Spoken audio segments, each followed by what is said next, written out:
요한계시록 1장 1절 예수 그리스도의 계시라 이는 하나님이 그에게 주사 반드시 속히 일어날 일들을 그 종들에게 보이시려고 그의 천사를 그 종 요한에게 보내어 알게 하신 것이라. 요한은 하나님의 말씀과 예수 그리스도의 증거 곧 자기가 본 것을 다 증언하였느니라. 이 예언의 말씀을 읽는 자와 듣는 자와 그 가운데 기록한 것을 지키는 자는 복이 있나니 때가 가까우니라.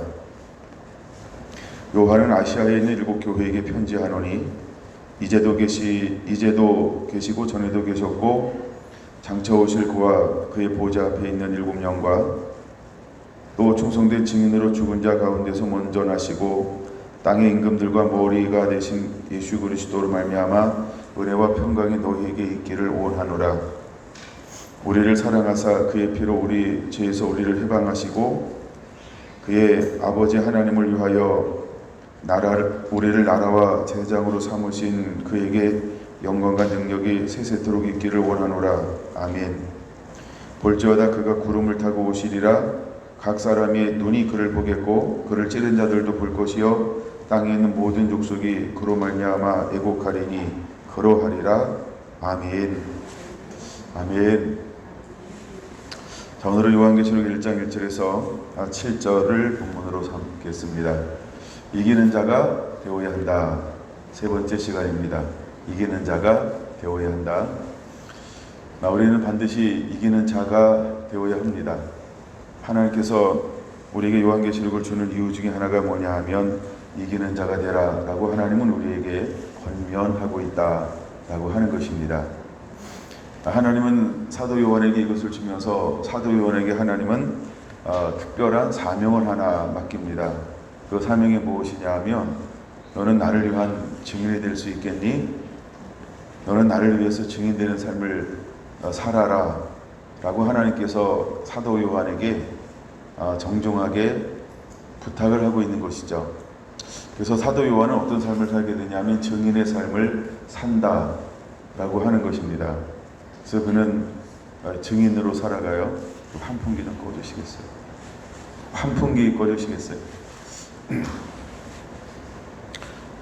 그래서 그는 하나님 앞에 증인이 되어서 살아갑니다. 그럼 오늘날 하나님께서 우리에게도 부탁하는 것 중에 하나가 뭐냐 하면 증인 되어서 살아라 라는 겁니다. 하나님 우리가 증인이 되기를 원하고 있어요. 예수님이 증인 되어서 사셨습니다. 그런 것처럼 예수님은 또다시 증인된 삶으로 제자들에게 너도 증인되어서 살라 이렇게 말씀하셨죠. 그 다음에 하나님은 또다시 이 시대를 살아가는 저와 여러분들도 증인되어 살기를 하나님은 원하고 있습니다. 그래서 우리의 부르심 중에 하나가 증인이라는 겁니다. 먼저 1절에서 3절까지는 이 전체를 보여주고 있는 내용이죠. 그래서 3절에 이렇게 말합니다. 이 예언의 말씀을 읽는 자 듣는 자 그 가운데 기록한 것을 다 지키는 자가 복이 있다니 때가 가까움이니라 라고 말입니다. 근데 이 계시될 일들을 제가 이렇게 얘기했어요. 하나님이 예수님이 가르쳐줬고 예수님은 천사를 통하여 사도 요한에게 보내었고 사도 요한은 그 시대의 사람들에게 이것을 증거했고 이런 것처럼 오늘날도 우리에게 계시록이 풀어져야 할 이유 또 계시록을 알아야 될 이유 중에 하나는 뭐냐 하면 우리가 증인되는 삶을 살아야 하기 때문에 이 계시록을 알아야 한다 라고 말씀을 드렸습니다. 자, 그러면서 첫 번째 4절에서 7절까지 굉장히 중요한 말씀을 하고 있는 거죠. 요한은 아시아에 있는 7 교회에게 편지한다 하면서 이제도 계시고 전에도 계셨고 장차 오실 이와 그의 보좌 앞에 있는 7 영과 이렇게 말하고 있어요. 계속해서 이제 7 영이 반복되어져서 소개가 되어지게 될 겁니다.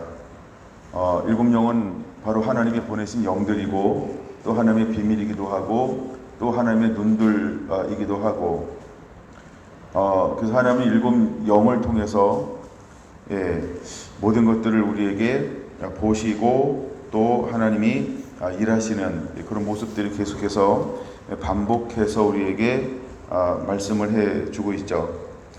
그러면서 무엇을 소개하고 있냐 하면 예수님을 새롭게 보여주고 있어요. 5절부터 예수님, 물론 4절 전체가 이제 예수님이죠. 이제도 계시고 전에도 계셨고 장차 오실 이와 라고 할 때 그는 예수 그리스도죠. 그 다음에 그의 보좌 앞에 있는 7영과 5절 또 충성된 증인으로 죽은 자 가운데서 먼저 나시고 예수님을 지칭하고 있습니다. 예수님은 충성된 증인으로 소개하고 있다는 거죠. 그 다음에 편지를 쓸 때에도 예수님은 충성된 증인으로 소개하고 있고, 또한 이제 저 뒤에서 나오겠지만은 예수님을 예언하는 영이라고 예수님을 말하고 있으면서 예수님은 끊임없이 증인의 삶을 살았다는 겁니다. 이걸 잠깐 살펴보면 예수님께서 이 땅에 오셨어요. 그리고 그는 공생애를 살기 시작하면서부터 철저하게 어떤 삶을 살았을까? 그는 증인되는 삶을 사신다는 겁니다. 예수님은 철저하게 증인되는 삶을 살아요.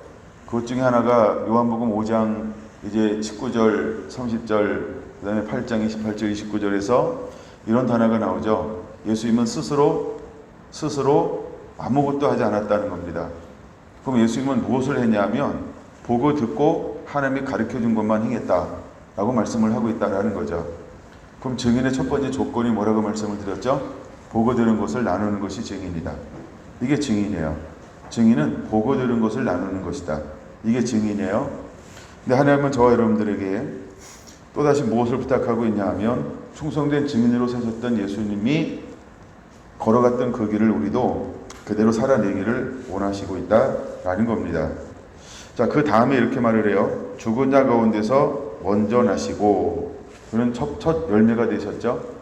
그는 첫 열매가 되셨고, 또한 땅의 임금들의 머리가 되신 예수 그리스도로 말미암아 은혜와 평강이 너희에 있기를 원하노라 하면서 그분이 주시는 우리에게 그런 은혜들을 설명을 하고 있습니다.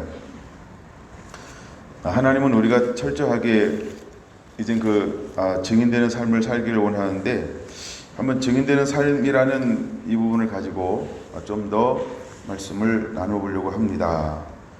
9절의 말씀, 이제 본격적으로 이 요한계시록이 시작되면서 과연 하나님이 증인되는 삶을 살라고 계시를 주었고 은혜를 주었던 사도 요한은 어떤 삶을 살게 되는가? 9절에 자기 자신을 소개하면서 이렇게 소개하고 있다는 거죠. 나 요한은 너희 형제요 예수의 환난과 나라와 차움에 동참하는 자라. 하나님의 말씀과 예수를 증언하였으므로 말미암아 반모라는 섬에 있었더니 주의 날에 내가 성령에 감동되어 하면서 하나님이 그에게 감동하시며 찾아오셨다는 겁니다. 근데 사도 요한이 어떤 삶을 살았냐면 첫 번째, 하나님의 말씀과 예수를 증언하였으므로 이렇게 말합니다. 사도 요한의 삶 자체가 증언하는 삶이었다라고 소개를 명확하게 하고 있습니다. 자, 그러면서 첫 번째 이제 1장, 2장, 3장에서 너무나 중요한 요소들을 우리에게 말하고 있습니다. 자, 먼저 여러분들에게 이것을 얘기할게요. 이거 제가 말씀을 나누는지 모르겠어요. 일곱 교회는 아시아에 있는 교회인가 예루살렘에 있는 교회인가? 왜 성경은 특별히 계시록을 쓰면서 계시록의 마지막에 말씀을 주면서 이 편지를, 이 비밀을 일곱 교회, 즉 아시아에 있는 교회에게 쓰라고 했을까? 왜 하나님은 예루살렘에 있는 교회에 쓰지 않고 아시아에 있는 일곱 교회에 편지를 쓰라고 하고 있을까? 여러분 이것을 생각해 본 적이 있나요? 이스라엘에 있는 예루살렘 교회에 쓰라고 말하지 않았어요. 그럼 뭐 예루살렘 교회가 우리가 예루살렘 교회만 기록되어 있어서 예루살렘 교회가 하나일까? 교회가 하나일까? 그럼 예루살렘 교회를 세우지 않았을까? 그럼 전체 유대 땅에서는 교회를 세우지 않았을까? 물론 성경에 기록되어져 있는 것이 예루살렘 교회가 대표적이기 때문에 마치 교회가 하나인 것처럼 우리가 생각할 수 있다는 거죠. 예. 근데 이 편지를 쓰면서 어디에 편지를 쓰라고 말하고 있냐면 아시아에 있는 7교회 이렇게 지칭하고 있다라는 겁니다. 그래서 그냥 저 혼자 의문을 한번 가져보는 거예요. 왜 아시아에 있는 교회일까? 유대인에게 쓰는 건데, 또 요한계시록은 대부분이 유대인들을 향한 것인데, 또 대개 이제 4장부터 21장 5절까지는 유대인들을 향하는 것이다. 이렇게 우리가 전통적으로 해석을 하고 있다는 것이죠. 근데 편지를 쓰는 것은 유대인들을 위해서 쓰는 것이 아니고 누구를 위해서 쓰고 있다? 아시아에 있는 7교회에 편지를 쓰고 있다라는 것입니다. 여러분, 이것은 무엇을 열어주는 것이냐 하면 이제 오순절 성령의 임함을 통해서 교회 시대가 시작이 되어집니다. 그리고 교회 시대가 시작이 되어지면서 성령이 임했어요. 성령이 임하기 전에 어떤 일들이 벌어지냐 하면 6월절 날 유대인들은 누구를 버립니까? 예수님을 버리죠. 예수님을 버린다는 거예요. 그래서 이 죄값을 내가 감당하겠나이다라고 그들은 소리치기 시작합니다. 근데 유대를 대표하는 사람들이 이제 대제사장을 비롯한 대제사장들이었죠. 그리고 모든 이스라엘 대표하는 사람들이 뭐라고 이야기했을까요? 예수를 죽이고 싶어 했고 실제로 죽이는데 동참했고 동조했고, 그리고 백성들을 선동했고 온 백성들이 이 핏값을 우리에게 돌리소서라고 이야기했다는 겁니다. 그 결과를 우리가 잘 알고 있는 것처럼 나라 없이 2000년 동안 떠돌아다니는 삶을 살게 되었다. 그리고 1948년 드디어 그들은 이제 나라를 건국하게 되었다. 이것이 우리가 알고 있는 역사죠. 그래서 이 요한계시록은 어디에 편지를 쓰냐 하면 유대인들이 장차 회복되어질 것이다. 그래서 1948년 그때 회복되어지고 나서부터 새롭게 이제 나라가 시작이 되어지고 있습니다. 우리가 알고 있는 것처럼 이스라엘은 예수님을 공식적으로 인정할까요, 안 할까요? 그렇죠. 주류 세력들은 인정하지 않는다. 그들은 유대교는 예수님을 인정하지 않죠. 그다음에 이제 유대인들 중에서 예수님을 믿는 사람들을 우리는 메시아닉 주라고 그렇게 부르고 있습니다. 근데 이것은 계시라고 하는 거죠. 근데 그러면 그들이 예수님을 영접하고 인정하기까지 어떤 시대가 이 땅 가운데 올 것을 말하고 있냐면 이방인의 세대가 올 것이다. 그리고 이방인의 시대를 일컬어서 우리는 교회 시대 이렇게 부릅니다. 그래서 두 가지로 부르는 거예요. 하나는 성령 시대, 교회 시대. 교회 시대나 성령 시대는 다르나 같은 것이다. 그래서 이 시대를 일컬어서 우리는 어떤 시대라고 말하냐면 교회 시대다, 성령 시대다 이렇게 부르는 거예요. 근데 먼저 하나님은 사도 요한을 통해서 어디에 편지를 쓰기를 원했냐면 7교회에 편지를 쓰기를 원하고 있다라는 것이죠. 그래서 사도 요한에게 예수님이 어떤 모습을 보여주고 있냐면 영광을 받으신 예수님의 모습을 보여주고 있어요. 자, 그러면서 20절에 이렇게 말합니다. 내가 본 것은 오른손의 7별의 비밀과 또 7 금초대라 7별은 곧 7교회의 사자요 7 촛대는 7 교회니라 라고 말하면서 이 7교회 자체를 일컬어서 뭐라고 표현하고 있냐면 비밀이다 이렇게 표현하고 있다는 것이죠. 그래서 7별의 비밀 또 7 금초대라 7 별은 7 교회의 사자요 7 촛대는 7 교회니라 라고 말하면서 이 7교회 자체가 뭐라고 하면 비밀이라 이렇게 말하고 있다는 거죠. 그래서 해석이 여러 가지로 해석을 할 수 있죠. 왜? 비밀이니까. 그래서 이제 여러 가지 해석을 하고 있습니다. 근데 이 비밀 속에는 여러 가지가 숨어져 있는데 일단 교회 시대가 오게 될 거라는 것입니다. 자, 우리가 나중에 이제 7장 가가지고 보는 것 중에 하나가 뭐냐 하면 잠시 멈추고 하나님의 사람들에게 인을 치게 될 거라고 하는 것이죠. 그래서 7장 3절에 뭐라고 말하고 있습니까? 이르되 우리 하나님의 종들의 이마에 인치기까지는 땅이나 바다나 나무를 해하지 말라 하더라 라고 할 때 여기에 하나님의 종들 이런 표현이 있어요. 보통 우리가 하나님의 종들은 전통적인 해석이 유대인들 이렇게 해석을 합니다. 그럼 여기에 이제 빠진 게 누구냐 하면 이방인들이 빠져 있는 거죠. 근데 사도 요한에게 1장에서 편지를 쓰는데 이것이 비밀인데 누구에게 편지를 쓰라고 말하고 있다? 아시아에 있는 7교회에 편지를 쓰라 라고 말하고 있다. 그러면 이방인에게 굉장히 중요한 거죠. 이방인은 지금 우리는 어떤 시대에 살고 있다? 교회 시대에 살고 있다. 성령 시대에 살고 있다라는 거죠.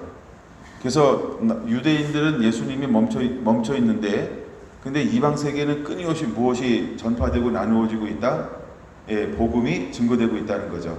그럼 복음이 증거된다라고 하는 게 뭐냐면 이게 증인이죠. 증언되고 있죠. 그래서 이 복음이 계속해서 해서 교회가 세워지고 있죠. 그리고 매 세대에 걸쳐서 우리나라에도 복음이 들어왔고, 그래서 이제 이거 우리가 이제 복음서 전체를 이해를 해야 이 부분이 좀 더 이해가 명확해지는 부분이에요. 그래서 우리는 이 시대를 그래서 이방인의 시대 이렇게도 보고 있는 것입니다. 이방인의 시대라고 하는 것은 유대인이 회복이 되기 전까지 하나님의 복음을 어디로 가게 할 것이냐면 이방인에게로 가게 할 것이다. 그래서 12사도가 있음에도 불구하고 하나님이 또 한 사람을 대표성을 가지고 일으켜 세우는 사람이 있어요. 이 사람이 누구였냐 하면 사도 바울이라는 것입니다. 그래서 사도 바울을 통해서 하나님이 크게 그릇을 사용하게 될 것인데, 첫째 이방인을 위하여, 그 다음에 유대인들을 위하여. 근데 보통 우리가 사도 바울 그러면 무엇을 위한 하나님의 택함 받은 그릇이냐, 하나님이 그를 어떻게 사도적 역할을 감당해서 증인되는 삶을 살게 했을까라고 할 때 우리는 그는 이방인의 사도다 이렇게 보고 있다는 거죠.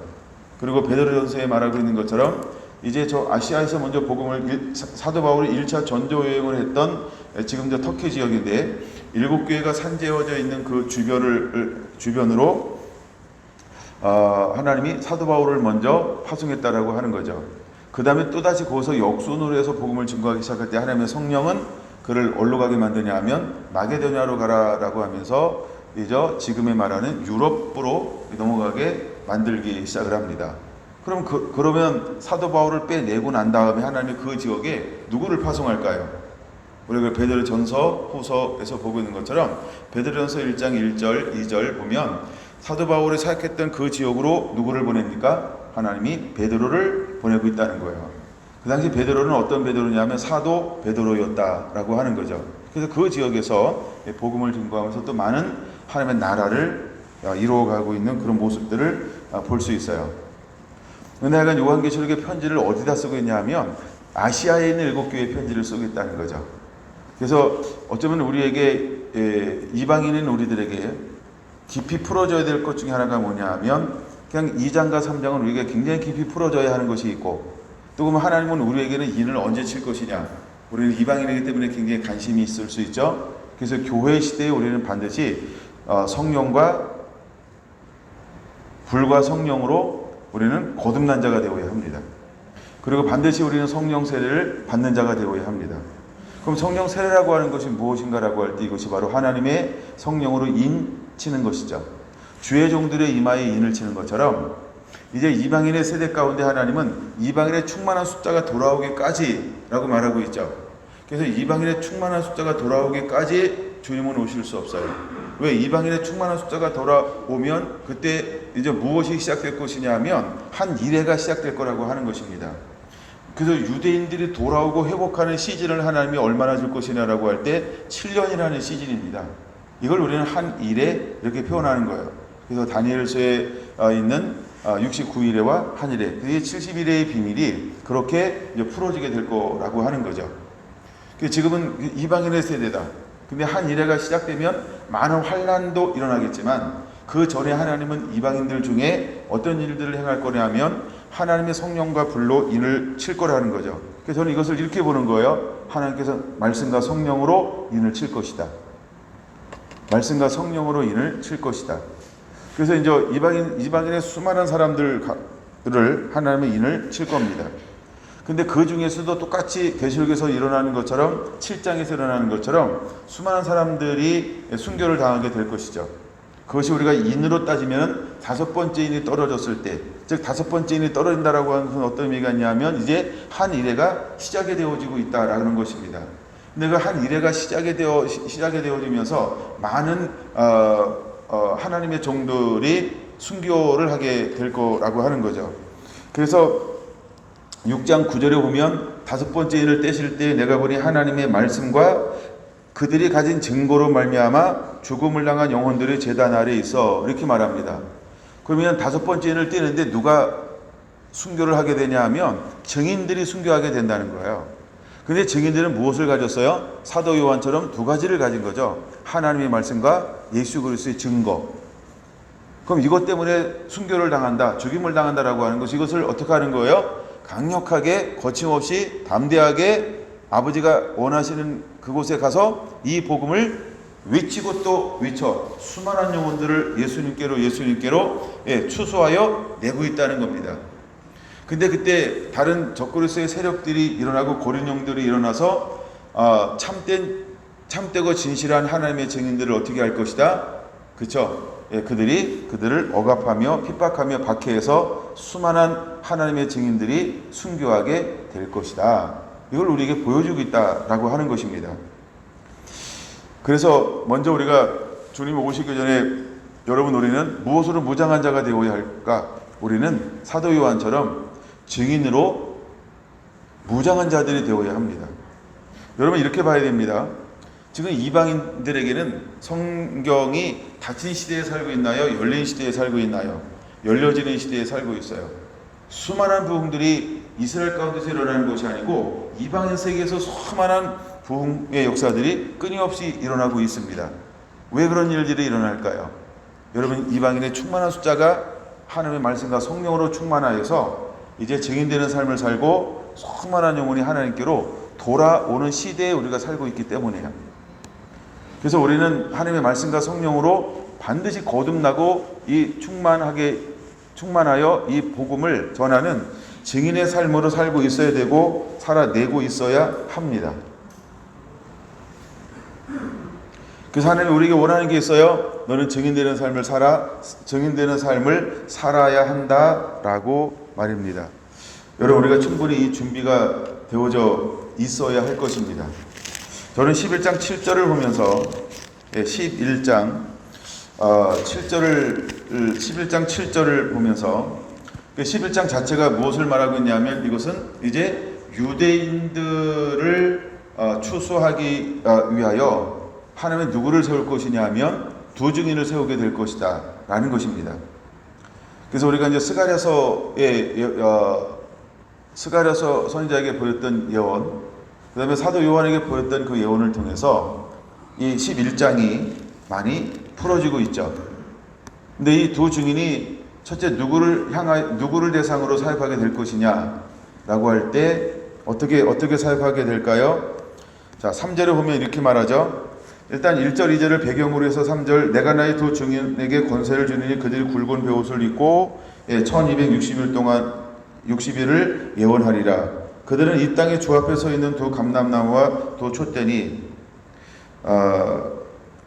6절, 그들이 권능을 가지고 하늘을 닫아 예언을 하는 날 동안 비 오지 못하게 하고, 또 권능을 가지고 물을 피로 변하게 하고 아무 때든지 원한 대로 여러 가지 재앙으로 땅을 치리라. 7절, 그들이 그 증언을 마칠 때에 무적행으로부터 올라오는 짐승이 그들과 더불어 전쟁을 일으켜 그들을 이기고 그들을 죽일 터인즉, 이렇게 말하고 있습니다.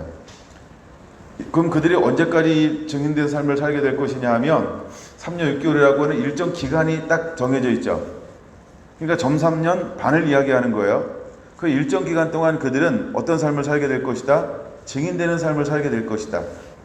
근데 증인되는 삶을 살기 위해서 그들이 먼저 선제 조건이 뭐냐 하면 10장에서 무엇을 먹는 거죠? 그 시대에 풀어져야 할, 또 그래서 열린 한 큰 힘센 천사가 뭘 들고 있다. 두루마기 열린, 펼쳐진, 우리가 그림에 보는 것처럼 펼쳐진 두루마기를 들고 있다라는 것이죠. 근데 그것을 갖다 먹으라고 하는 겁니다. 근데 그것을 먹음으로 말미암아 그들은 그때부터 무엇을 할 수 있는 자격이 주어지냐 하면 증인되는 자격을 하나님이 그들에게 부여하는 거죠. 그래서 예수님께서 사역을 하시고 부활하신 다음에 제자들에게 찾아서 제일 먼저 하신 것이 무엇이냐 하면, 그쵸, 마음을 열어 성경을 깨닫게 하는 이 사역을 40일 동안 감당하게 하고, 위로부터 성령이 임할 때까지는 기다려라 하고, 오순절날이 임하고 성령이 임하면 그들이 그때부터 하는 것이 무엇이냐 하면 증인된 삶을 살기 시작하는 것이죠. 그래서 사도행전 2장에 성령이 임하고 방언하고 이것이 어찌 된 일이냐라고 할 때 바로 시작되는 게 뭐냐 하면, 베드로를 유시한 사도들은 증인되는 삶, 즉 예수 그리스도를 증언하기 시작합니다. 그랬더니 거기에 들었던 경건한 유대인들이 그 복음을 듣고 어떻게 반응하냐면 어찌할꼬 하면서 마음의 찔림을 받기 시작하는 거죠. 어찌할 것에 마음의 찔림을 받기 시작하는 거죠. 근데 마음의 찔림은 무엇을 전제로 해서 마음이 찔리기 시작할까요? 그들이 가지고 있고 그들이 지금까지 해왔던 율법을 전제로 해서 마음에 찔리는 거죠. 그래서 하나님의 입에서 무엇이 나오냐면 예리한 검과 같은 검이 나온다. 이것이 예리한 검이 그것이 무엇이다? 하나님의 말씀이다. 근데 하나님의 말씀인데 말씀을 들음으로 그 심령이 찔림을 받는 거죠. 그래서 수많은 사람들이 어떻게 한다? 회개하고 주께로 돌아오더라는 것입니다. 근데 마지막에 두 증인이 일어나서 또다시 하는 것 중에 하나가 뭐냐 하면 바로 예수 그리스도를 증거하기 시작하게 될 거라는 것입니다. 근데 그들은 무엇을 가지고 있다? 하나님의 말씀과 예수 그리스도의 증거를 가지고 있게 될 거라는 겁니다. 이게 증인되는 이것이 바로 증인되는 삶의 비밀이라고 하는 것입니다. 그래서 하나님께서 잃어버렸던 그 심령들을 막 하나님께로 추수하여 내기 시작할 것입니다. 오늘도 하나님은 우리에게 무엇을 명령하고 있냐면 증인되는 삶을 살 것에 대해서 말씀을 하고 있는 것입니다. 여러분 12장 11절은 이 부분을 이렇게 설명하고 있어요. 자, 이제 여자와 용의 소개가 되어지고 있죠. 그 다음에 이제 7절에서 하늘에서 영적 전쟁이 일어나게 될 것을 말씀하고 있습니다. 그래서 이제 2000층에 있는 악한 영들이 전쟁이 일어남을 통해서 2000층에 있을 수 없으니까 어디로 쫓겨남을 당하냐면 우리가 있는 땅으로 쫓겨남을 당합니다. 땅으로 쫓겨남을 당해요. 그때 하는 것이 뭐냐면 11절 이렇게 말합니다. 또 우리 형제들이 어린 양의 피와 자기들의 증언하는 말씀으로써 그를 이기었으니 이렇게 말합니다. 자, 그를 이겼다. 누구를 이기게 된 거죠? 바로 참소하는 자, 악한 무리들을 이기는 것입니다. 악한 무리들을 이기는 것이죠. 그 다음에 근데 형제들이 무엇으로 싸워서 이기게 되냐라고 할 때 어린 양의 피와 자기들의 증언하는 말씀으로써 이겼다 이렇게 표현을 하고 있습니다.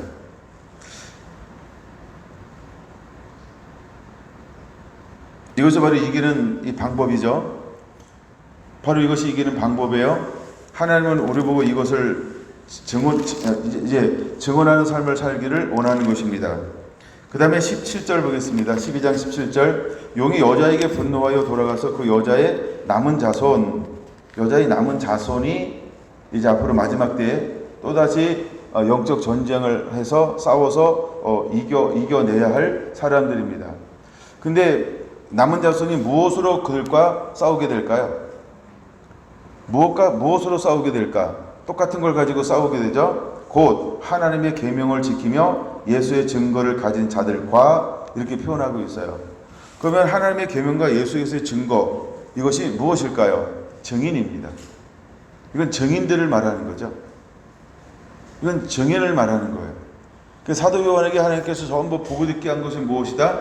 보고 들은 것이 증인의 전제 조건입니다. 그래서 먼저 하나님께서는 보고 듣게 한다라고 하는 거죠. 그것을 가진 사람들과 마지막에 또다시 이런 전쟁을 하게 될 겁니다. 여러분, 우리는 증인의 삶을 반드시 살아내는 자가 이길 수 있다는 걸 우리가 깨달아야 합니다. 그래서 증인은 이기게 되어져 있다. 여러분 14장 12절에 이렇게 말합니다.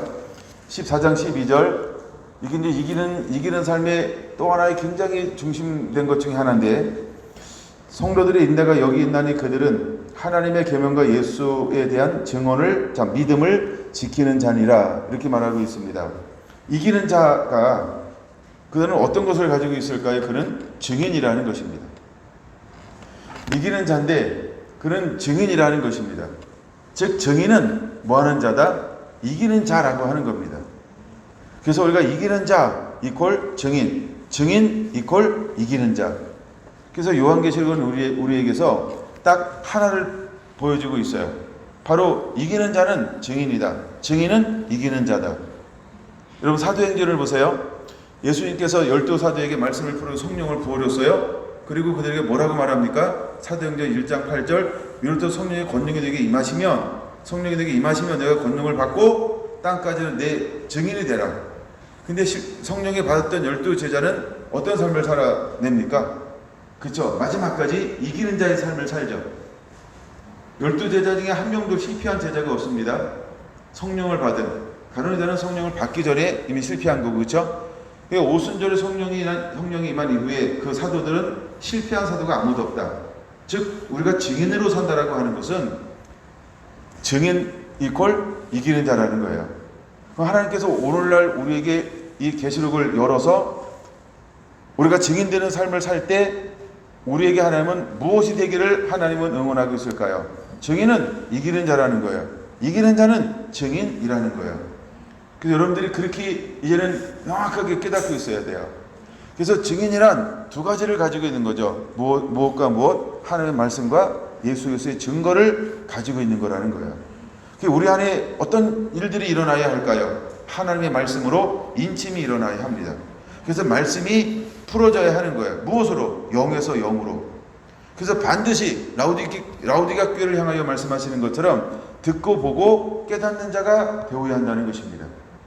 그래서 주님은 3장 18절에 분명히 말하고 있는 거예요. 야, 너희는 가서 안약을 사서 눈에 발라 보게 하라고 말입니다. 자, 우리는 연단된 믿음으로 무장하고 있어야 됩니다. 우리는 흰옷을 입은 자가 되어야 합니다. 그리고 우리는 안약을 사서 눈에 발라 반드시 보는 자가 되어야 이길 수 있다라고 하는 것입니다. 이것이 바로 증인이 걸어가야 할 길이고 이기는 자가 걸어가야 할 길을 우리에게 보여주고 있는 것이죠. 그래서 이기는 자는 반드시 증인인데 증인은 반드시 두 가지를 가지고 있다는 거예요. 그게 뭐냐 하면 하나님의 계명과 예수 그리스도의 증거를 가진 자라고 하는 것입니다. 여러분 14장 12절에 명확하고도 분명하게 말하고 있는 것처럼 이제 우리는 이것으로 옷 입고 무장한 자가 되어야 할 줄로 믿습니다. 할렐루야, 할렐루야. 여러분 우리는 이기고 또 이기는 자가 되어야 할 줄로 믿습니다. 여러분 우리가 이기는 자의 삶을 반드시 살아가야 합니다. 저는 이 부분이 19장에서 이렇게 표현하고 있다는 것이죠. 여러분 19장 10절을 한번 보겠습니다. 19장 10절 볼까요? 내가 그 발 앞에 엎드려 경배하려 하니 그가 나에게 말하기를 나는 너와 민 예수의 증언을 받은 내 형제들과 같이 된 종이니 삼가 그리하지 말고 오직 하나님께 경배하라. 예수의 증언은 예언하는 영이라 하더라. 이제 이것을 전해주는 천사는 누구를 증거하는 영이라고 표현하고 있습니까? 나는 예수님을 증거하는 예수의 증언하는 예언의 영이라 라고 말합니다. 여러분 천사들도 끊임없이 누구를 증거하고 있어요? 예수. 오늘 우리는 누구를 증거하는 삶을 살아야 할까요? 그 마지막 때의 신부는 누구를 증언하는 삶을 살아야 할까요? 예수 그리스도. 그래서 우리는 무엇을 겸비한 자가 되어야 할까라고 할 때 하나님의 말씀과 예수 그리스도의 증거를 가진 자가 되어야 한다는 겁니다. 이것이 바로 신부예요. 우리가 이제 신부들이 입은 옷이 있어요. 이걸 우리가 19장 8절이라고 표현할 수 있죠.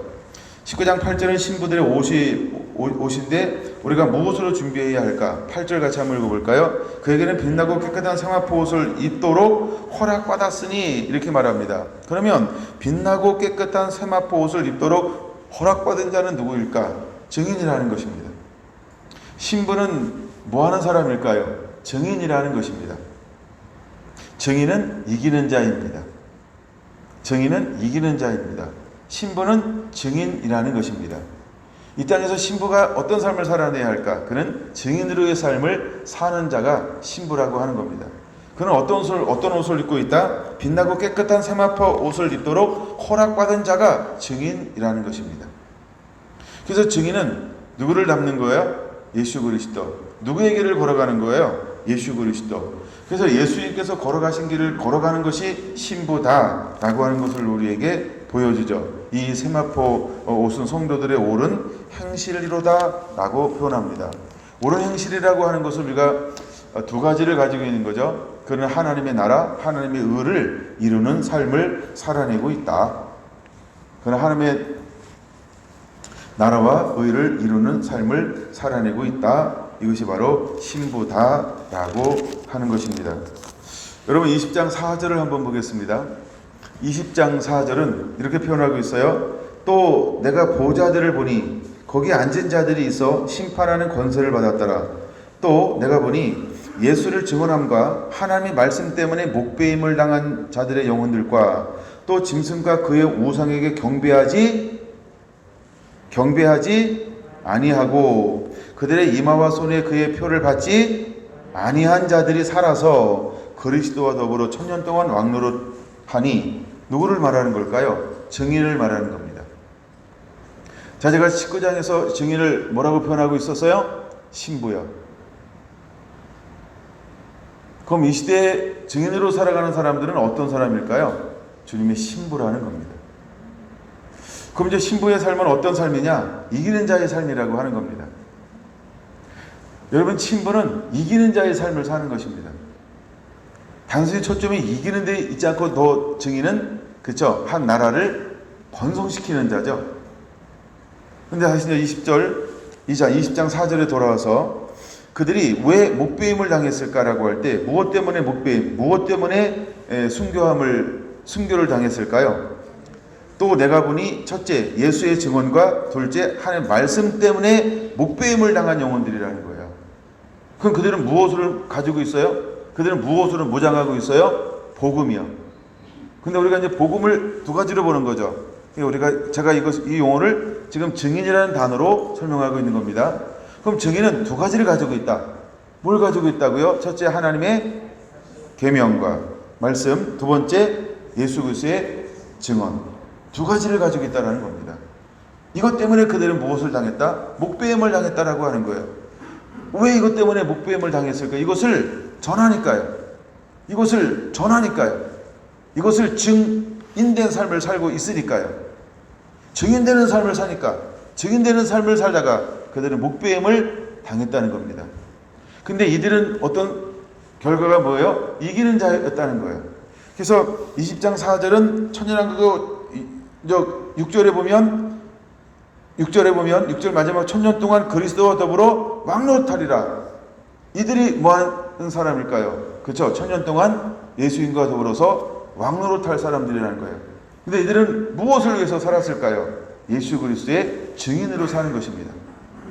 근데 먼저 이 두 증인보다 앞서간 분이 누구냐면 예수님이라는 거예요. 예수님은 어떤 분이라고요? 참된 증인이었다는 거예요. 이게 1장 5절이에요. 예수님이 참된 증인이었어요. 그래서 예수님은 요한복음 5장 19절에 말하는 것처럼 이 부분 다 아시는 거죠? 안 찾아봐도. 한번 찾아보겠습니다. 네. 요한복음 5장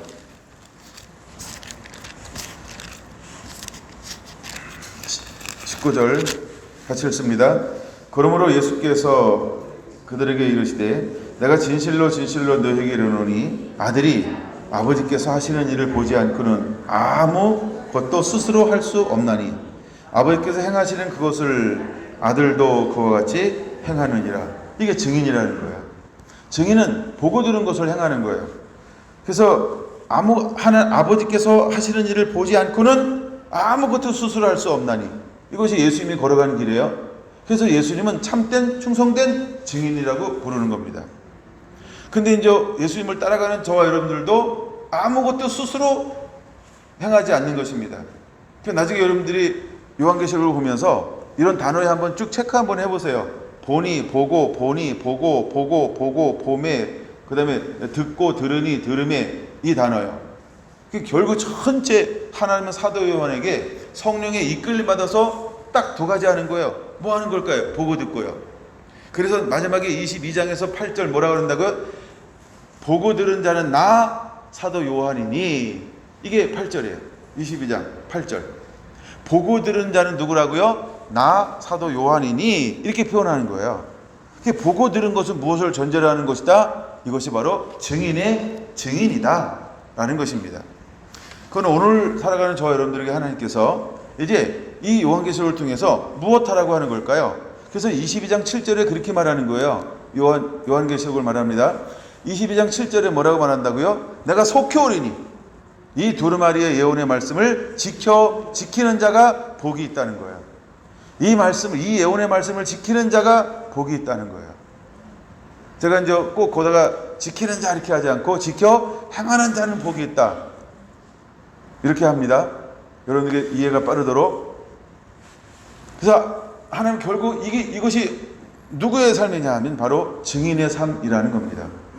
이제 사랑하는 성결한 성도 한 분 한 분들은 이 시대에 우리가 어떤 삶을 살아내는 자로 하나님이 쓰기를 원하실까? 물론 모든 하나님의 사람들에게 주님은 똑같은 걸 요구합니다. 증인입니다. 여러분, 증인의 삶을 살아야 합니다.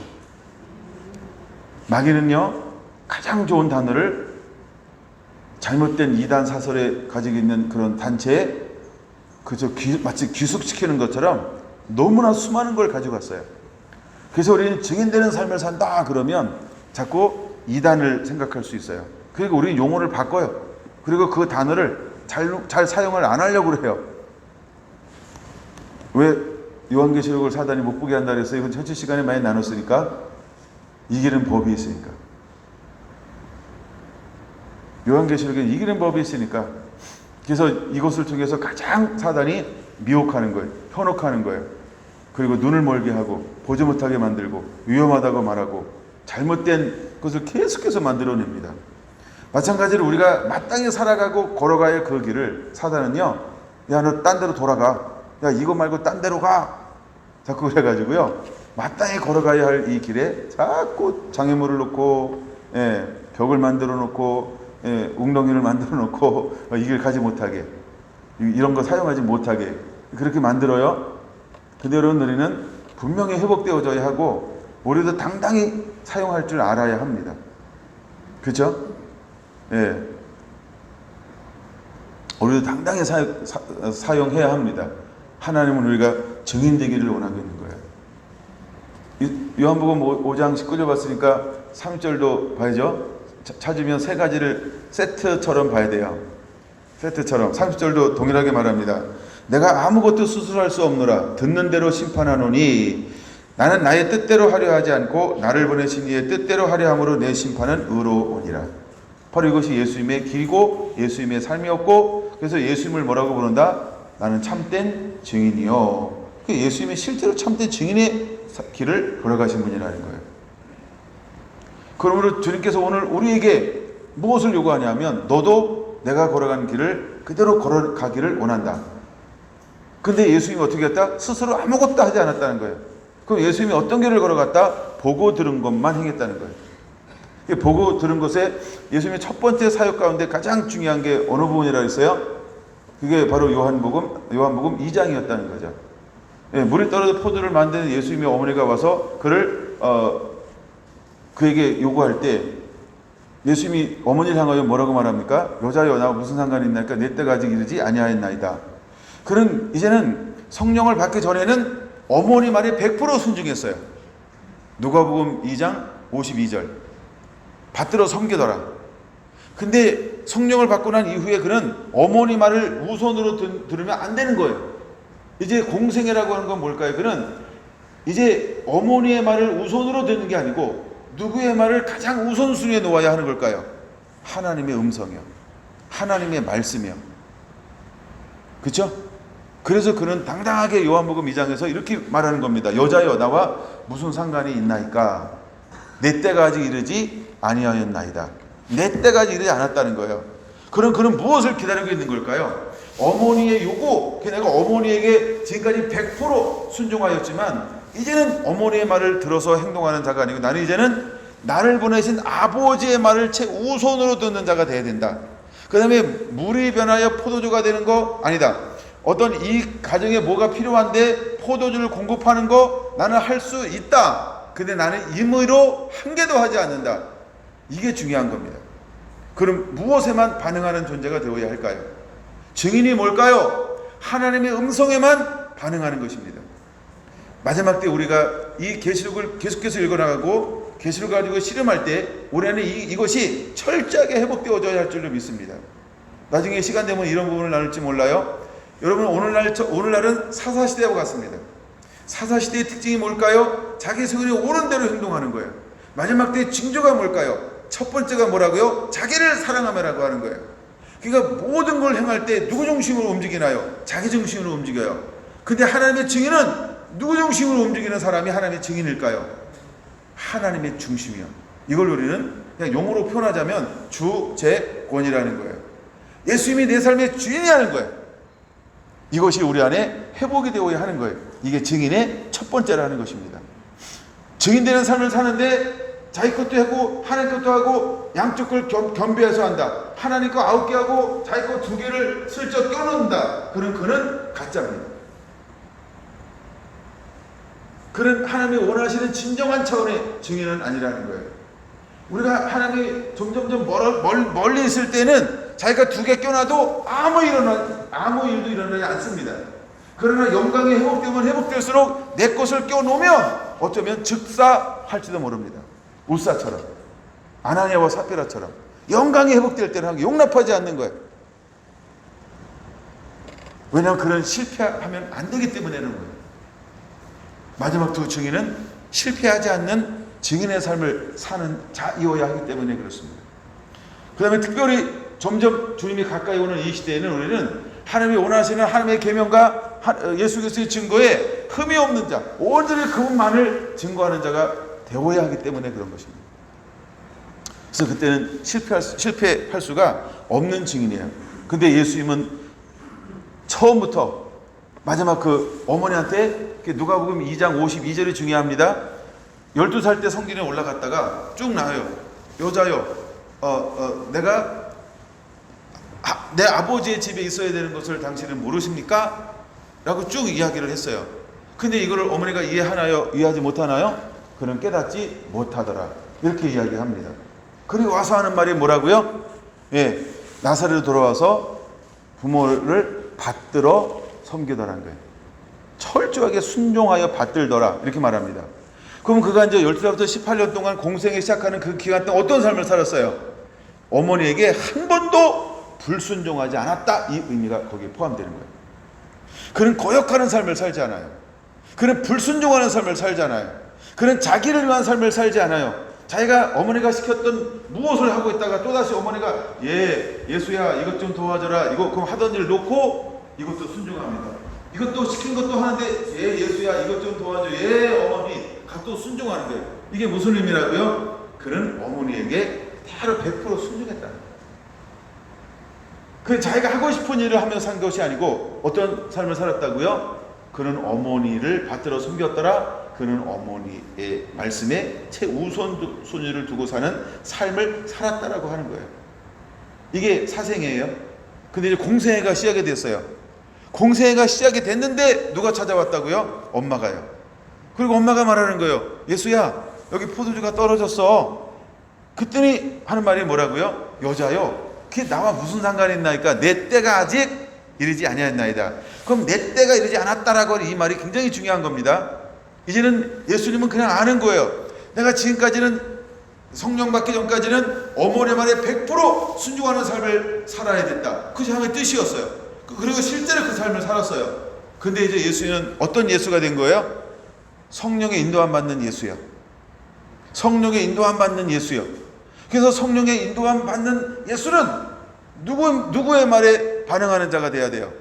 그렇죠? 육신의 어머니의 말에 반응하는 것이 아니고 나의 영의 아버지이신 그 음성을 반응하는 자가 되어야 한다는 거예요. 여러분 우리가 마지막에 증인되는 삶을 산다라고 할 때 우리는 누구 말을 듣는 자가 되어야 할까요? 그렇죠? 이 순위가 바뀌지 않으면 그게 타락입니다. 그 순위가 바뀌지 않으면 타락입니다. 한 사람을 소개하면 사울왕이 그런 경우입니다. 사울왕이 그런 경우죠. 그 다음에 7지사 중에서 타락한 사람이 있죠. 여러분들이 문제 내기도 했잖아요. 그렇죠? 예, 그런 것처럼 니골라 타락한 사람들이 있습니다. 사울왕이 그런 경우죠. 그 겸손할 때 하나님께서 왕으로 기름 부어줬어요. 근데 그는 매사에 무엇을 듣지 않았어요? 하나님의 말씀을 듣지 않았어요. 그는 증인되는 삶을 살아내지 못했다는 거예요. 증인에게 요구하는 것은 무엇일까? 여러분 증인은 이렇게 살아야 한다는 거예요. 근데 하나님은 오늘 우리에게 무엇을 요구하냐면 그 순종을 스스로 아무것도 행하지 않는 자가 되어야 한다는 겁니다. 이게 증인입니다. 그러고 난 다음에 오순절을 경험하고 말씀이 풀어지고 오순절을 경험하고 난 다음에 12제자는 실제로 어떤 삶을 살아야 합니까? 그렇죠? 증인되는 삶을 사는 거예요. 그는 오직 하나만 가지고 있어요. 하나님의 계명과 예수 그리스도의 복음을 증거하는 일을 마치려 하면 사도 바울의 고백이죠. 내 생명을 조금도 귀한 것으로 여기지 아니하노라. 이것이 우리가 걸어가야 할 길이라는 것입니다. 여러분, 우리 안에 이런 은혜들이 임하게 되기를 예수님의 이름으로 축원을 드립니다. 그래서 마지막에 이제 이기는 자들은 어떤 사람들이 이기고 천년 동안 왕노릇 타냐라고 할 때 다시 요한계시록 20장 4절에 이렇게 말하는 거예요. 내가 또 보니 예수를 증언함과 하나님의 말씀 때문에 목배임을 당한 영혼들과 이렇게 말합니다. 그 다음에 잘 보세요. 그들이 복음을 증거하다가 죽었죠. 그 다음에 또 어떤 사람들이 또 순교했나요? 증인 이외에 또 다른 사람들이 있죠. 또라고 말하잖아요. 그렇죠? 짐승과 그들의 우상에게 경배하지 아니하고 그들의 이마와 손에 그의 표를 받지 아니한 자들이 이렇게 말합니다. 그들이 뭐하고 살아나서 그리스도와 더불어 천년 동안 왕노릇하리라. 그럼 뭐한 거예요? 짐승에게 경배하지 않아서 순교했습니다. 이마와 손에 짐승의 표를 받지 않아서 순교했습니다. 그렇죠? 마지막에 그러면은 성도들 중에 어떤 것을 통과해야 될 성도들도 있다는 거예요. 환난을 통과해야 할 성도도 있다. 그럼 그때 어떻게 되는 사람도 있다? 순교하는 사람도 있고, 그렇죠? 살아서 주님이 오시는 재림을 볼 사람들도 있다. 끝까지 이기는 사람들도 있고, 그 중간에 순교한 사람들도 있다라고 하는 것입니다. 우리가 증인의 삶을 살면서도 두 종류예요. 중간에 순교를 당할 수 있고 끝까지, 그렇죠, 재림을 오시는 주님을 맞이할 그런 증인들이 있습니다. 근데 이 20장 4절은 누구를 말하냐면 순교자들을 말합니다. 근데 순교자들은 무엇 때문에 순교했을까요? 복음 때문에요. 증인의 삶을 살다가. 그 다음에 말씀 때문에, 예수 그리스도의 증거 때문에, 하나님의 말씀 때문에, 예수 그리스도의 증거 때문에 그는 어떤 삶을 살았다? 이기는 자의 삶을 살았다라고 하는 겁니다. 그래서 그는 죽기까지 뭐하지 않았어요? 예수님을 부인하지 않고 증거하는 삶을 살게 되었다라고 하는 겁니다.